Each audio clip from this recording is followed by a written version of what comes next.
اعوذ باللہ من الشیطان الرجیم بسم اللہ الرحمن الرحیم سورۃ الشعراء مکیہ۔ اب یہاں سے جو ہے سورہ شعراء جو ہے شروع ہو رہا ہے، اور یہ سورت جو ہے مکی ہے، یعنی کہ مکے کے اندر نازل ہوئی ہے۔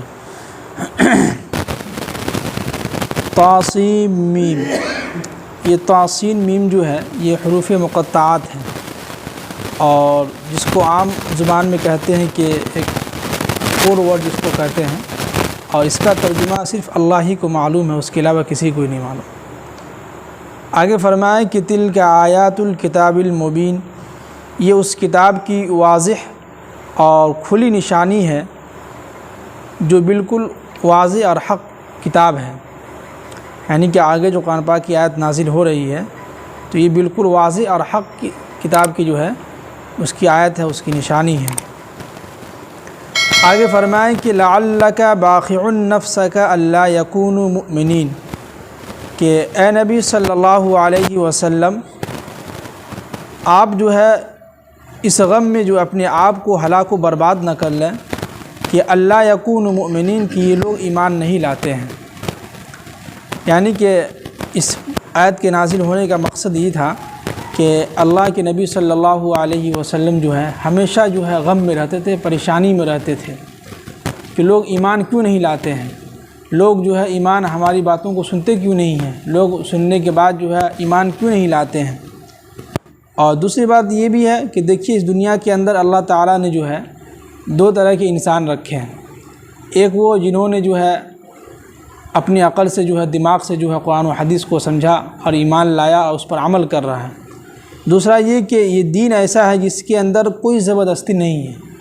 کسی کو آپ زبردستی نماز کے لیے بھی جو ہے پکڑ کے نہیں لا سکتے ہیں،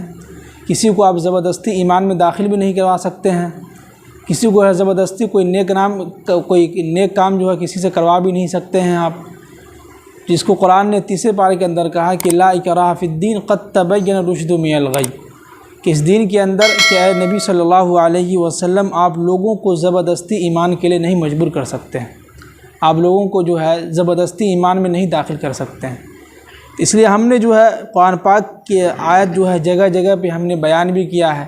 اور ہم نے جنت بھی رکھا ہے اور جہنم بھی رکھا ہے۔ اب جو عقل مند لوگ ہوں گے جو ہے قرآن پاک کو سمجھیں گے، حدیث کو سمجھیں گے، تو ظاہر سی بات ہے وہ اپنی عقل پہ غور کرے گا، سوچے گا کہ کوئی کیا سچ ہے، کیا حقیقت ہے، تو اس کے بعد ہو سکتا ہے کہ ایمان لے آئے اور نیک کام کرتے رہے۔ تو لہذا لعلک باخع نفسک، کہ اے نبی صلی اللہ علیہ وسلم شاید کہ آپ جو ہے ان لوگوں کے ایمان نہ لانے کی وجہ سے آپ جو ہے غم کے مارے جو اپنے آپ کو جو ہے ہلاک و برباد کرنے لیں۔ آگے فرمائیں کہ ان نشأ ننزل علیہم من السماء آیۃ، اگر ہم چاہیں تو آسمان سے جو ہے کوئی ایک نشانی اتار دیں زمین پر، فظلت اعناقہم لہا خاضعین، تو وہ ان کی آنکھیں جو ہے اور ان کی گردنیں جو ہے جو نیچے جو جھکائیں گے دیکھنے کے لیے، تو ان کی گردنیں جھکے کی جھکے ہی رہ جائیں گی، یعنی کہ جیسے کہ آپ دیکھتے ہوں گے کہ زمین کے اوپر جو اوپر سے کوئی چیز گرتی ہے نیچے زمین پر، تو اس کو دیکھنے کے لیے ہم لوگ گردن جھکاتے ہیں۔ جب کوئی ایسی چیز ہوتی ہے جو عجیب و غریب، تو اس کو دیکھ کے ہم لوگ چونک جاتے ہیں، کئی دیر تک دیکھتے رہتے ہیں کہ کیا ہے آخری، تو اپنی گردن کو ہم لوگ جھکا دیتے ہیں۔ تو یہاں پر بھی کہہ رہے ہیں کہ ان نشأ ننزل علیہم من السماء آیۃ، اگر ہم چاہیں تو آسمان سے ایسی نشانی اتار دیں کہ فظلت اعناقہم لہا خاضعین، تو ان کی گردن جو ہے جھکے کی جھکے ہی رہ جائیں گی۔ آگے فرمائیں کہ وما یأتیہم من ذکر من الرحمن،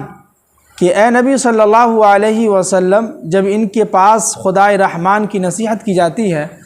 ان کے سامنے جو ہے قرآن پاک کی تلاوت کی جاتی ہے، اس کا ترجمہ کیا جاتا ہے، ان کے سامنے حدیث کی باتیں رکھی جاتی ہیں، تو یہ کیا کرتے ہیں کہ محدث الا کانوا عنہ معرضین، یہ کیا کرتے ہیں کہ اپنے منہ کو جو ہے پھیر لیتے ہیں، سنتے نہیں ہیں کہ ہم نہیں سنیں گے آپ کی باتوں کو، آپ کے قرآن کو، آپ کی حدیثوں کو ہم نہیں سنیں گے۔ آگے فرمائیں کہ فقد کذبوا فسیأتیہم، تو اے نبی صلی اللہ علیہ وسلم ان لوگوں نے جو ہے ہماری حق باتوں کو اور جو ہے قرآن و حدیث کو جھٹلایا ہے، تو فسیأتیہم انباء، تو اور جو لوگ ان کا مذاق اڑاتے رہے ہیں، یہ قرآن و حدیث کا جو مذاق اڑاتے رہے ہیں، تو انباء ما کانوا بہ یستہزئون، تو آپ ان سے کہہ دیجئے کہ ہم ٹھیک جو ہے حق باتیں اس قرآن پاک کے اندر ہم نازل کر رہے ہیں، اور جو ہے قیامت بھی جو ہے حق ہے، اور قیامت کے بعد جو ہے حساب کا میدان آئے گا اس میں وہ بھی حق ہے۔ پھر جو ہے جو لوگ نیک اعمال کیے ہوں گے دنیا کے اندر ہم اس کو جنت میں داخل کریں گے، اور جو لوگ شیطان کے نقش قدم پہ چلے ہوں گے، جو لوگ نیک کام نہیں کیے ہوں گے، ان کو ہم کہاں ڈالیں گے؟ جہنم کے اندر۔ آگے فرمائیں کہ اولم یروا الی الارض، کیا یہ لوگ زمین کے اوپر نہیں دیکھتے ہیں زمین کی طرف، کہ کم انبتنا فیہا من کل زوج کریم، کہ ہم نے اس زمین کے اندر جو ہے اتنی نفیس پاکیزہ چیز جو ہے اس زمین سے ہم اگاتے ہیں، ہے کہ نہیں؟ زمین کے اندر جو چیز نکلتی ہے کتنا پاک صاف ہوتا ہے، اور اس کو ہم لوگ شوق سے کھاتے ہیں۔ جیسے کہ ہم لوگ شہر میں رہتے ہیں تو ہم لوگ جو ہے تڑپتے ہیں کہ دیسی چیز کھانے کے لیے، اب یہاں ہے تو کچھ کھانے کو مل جاتا ہے، کبھی کبھی دیسی مرغا ہے، گھی ہے، کچھ بھی دیسی چیز کھانے کو مل جاتا ہے۔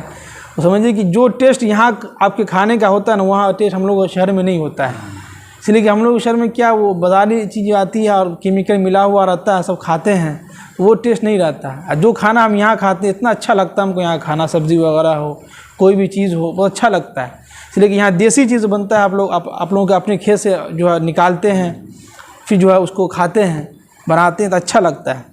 وہی کہہ رہے ہیں کہ اولم یروا الی الارض، کیا یہ لوگ جو ہے زمین کی طرف نہیں دیکھتے کہ کم انبتنا فیہا من کل زوج کریم، کہ ہم نے اس زمین سے جو ہے کتنا پاکیزہ نفیس چیز، اچھی چیز جو ہے زمین سے اگاتے ہیں،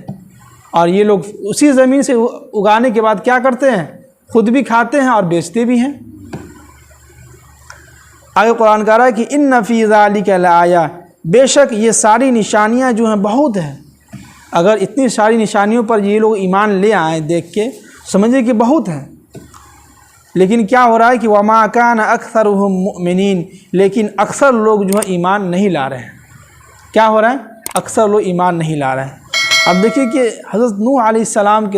کا واقعہ دیکھیے کہ حضرت نوح علیہ السلام جو ہے 950 سال یا 45 سال یا 60 سال انہوں نے جو ہے دعوت تبلیغ والا کام کیا ہے،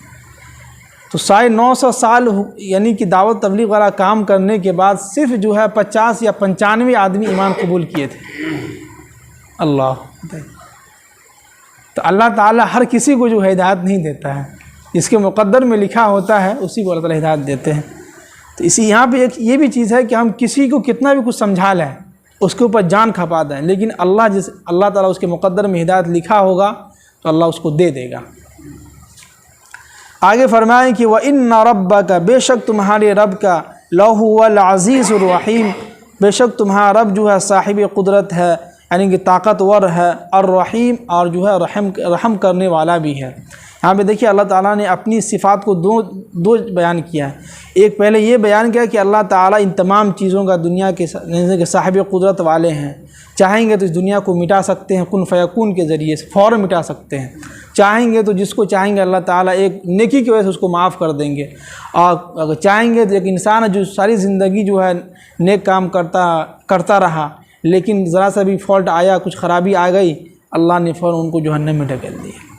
تو وہی کہہ رہے ہیں کہ وَإِنَّ رَبَّكَ لَهُوَ الْعَزِيزُ، یہ تمہارا رب جو ہے بے شک بہت ہی صاحب قدرت والا ہے، جو چاہے گا وہ کرے گا، اور الرحیم، اور بہت مہربان ہے، ہمارے اوپر رحم کرنے والے ہیں۔ اللہ تعالیٰ ہم سب کو عمل کی توفیق نصیب فرمائے، آمین۔ سبحان